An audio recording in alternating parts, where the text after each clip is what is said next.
Thank you for being here. I want to thank Creative Time for giving this opportunity. I think many of you also are familiar with my work, but if you haven't seen anything, there's a project that's up right now at MoMA. So instead of talking about my work, today I will talk about the War Remnant Museum in Ho Chi Minh City.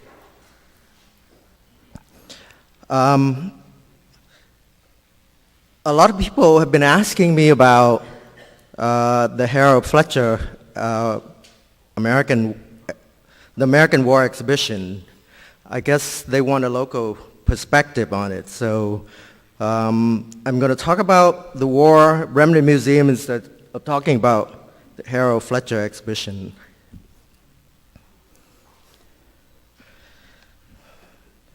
But before I begin to talk about this museum, I want to begin with talking about the Vietnam War, and I want to be clear that the Vietnam War is also a civil war between the North and South. Most Southern Vietnamese do not believe in communism and did not want the South to become a communist state.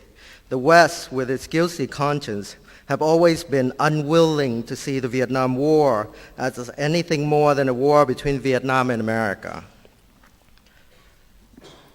After taking control of southern Vietnam, the northern Vietnamese government opened the museum under the name of the House for Displaying War Crimes of American Imperialism and the Puppet Government of South Vietnam. The man who was assigned to set up this museum was sent to study the Auschwitz-Birkenau Memorial Museum in Poland before the Vietnam War ended. The museum's original mission was to legitimize northern Vietnamese communists taking control of the South. The audience it focused on was the southern Vietnamese. The Vietnam War for most southern Vietnamese is a civil war between the North and the South, and or a war against communism. Well aware of how the Vietnamese in the South felt and recognized the need for a unified national history, the House for Displaying War Crimes of the American Imperialism and the Puppet Government of South Vietnam was opened within 6 months after the Northern Communists took control of Saigon to indoctrinate Southern Vietnamese. The people in the South refused to go to the museum. For them, it was and still is purely propaganda. It does not reflect the reality of the Vietnam War. Besides the atrocity that were committed by the U.S. military and its allies fighting in Vietnam, Southern Vietnamese were well aware that democides also were committed by all parties, from the National Liberation Front of the South of Vietnam, known as the Viet Cong, the Southern Vietnamese government, known as the Republic of Vietnam, to the Northern Vietnamese Communist government. Everyone was guilty, and the museum does not reflect this reality. For years, the museum has no visitor until the arrival of the international tourists in the 80s. Until today, most Southerners still refuse to go to the museum. Clearly, this museum does not represent the Vietnamese perspective. Unfortunately, most foreign tourists still do assume that the museum represents the Vietnamese perspective. The museum's second lives came about in 1980. The museum's original mission to indoctrinate Southern Vietnamese was dropped, and the new mission was to solicit sympathy from the international communities.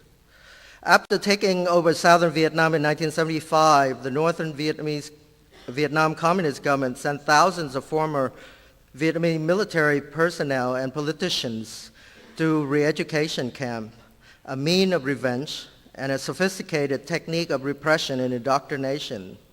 Plus, the mass exodus of Vietnamese from Vietnam at this time also did not help Vietnam's image in the eyes of the world. The sympathetic view of Vietnam from the world community changed, and Vietnam quickly became the pariah of the region after Vietnam invaded Cambodia and overthrew the China-backed Khmer Rouge regime from power in 1979. Even though the international community were well aware that the Khmer Rouge initiated this conflict by staging raids and killings along the border towns in southern Vietnam, and that Vietnam invasion of Cambodia prevents the continuous killings of thousands of Cambodia by the murderous Khmer Rouge regime. After China invaded northern Vietnam in 1979 as a punishment for overthrowing the Khmer Rouge and for aligning with its enemy, the Soviet Union, images of China invasion and destruction of northern Vietnam were added to the exhibition in the museum. The museum names were changed to the Museum of Chinese and American War Aggression. The Museum of Chinese and American Aggression War Crimes around 1980. With the collapsing of the Soviet Union, Vietnam realized that it can no longer count on the Soviet Union to support against its giant neighbor. Vietnam began to mend its relation with China. The exhibition of China invasion and destruction of northern Vietnam was removed from the museum. The museum dropped the word Chinese from its name and became the Museum of American Aggression War Crimes somewhere in the mid-'80s. As Vietnam began its economic reforms in the late 80s, it needs for the U.S. to end the economic embargo. Vietnam withdrew from Cambodia. Washington and Hanoi began to negotiate normalized relations in the early 1990s. In fear of offending the Americans, the angry rhetoric was toned down. The museum name was shortened to the Aggression War Crime Museum in 1990.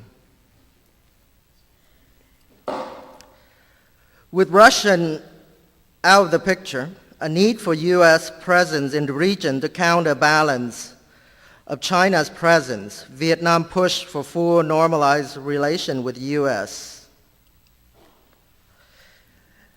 And that gesture of goodwill, but not without some irony, on the 4th of July, U.S. Independence Day in 1995, the museum changed to its current name, the War Remnant Museums, a week before former President Clinton officially normalized relations with Vietnam. The current War Remnant Museum, with its 7 exhibitions, at least 90% of the images of the Vietnam War was taken by foreign photojournalists.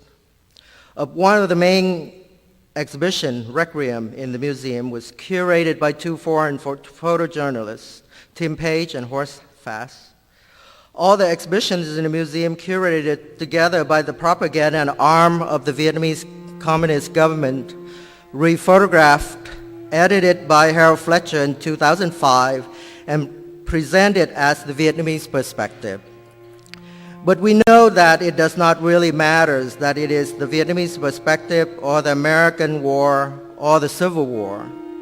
The Vietnam War, fought in Vietnam, Laos, and Cambodia, cost 3 million Vietnamese, Laotian, and Cambodian lives, but stereotypically in America, this war has been about America and what Americans need it to be. Thank you.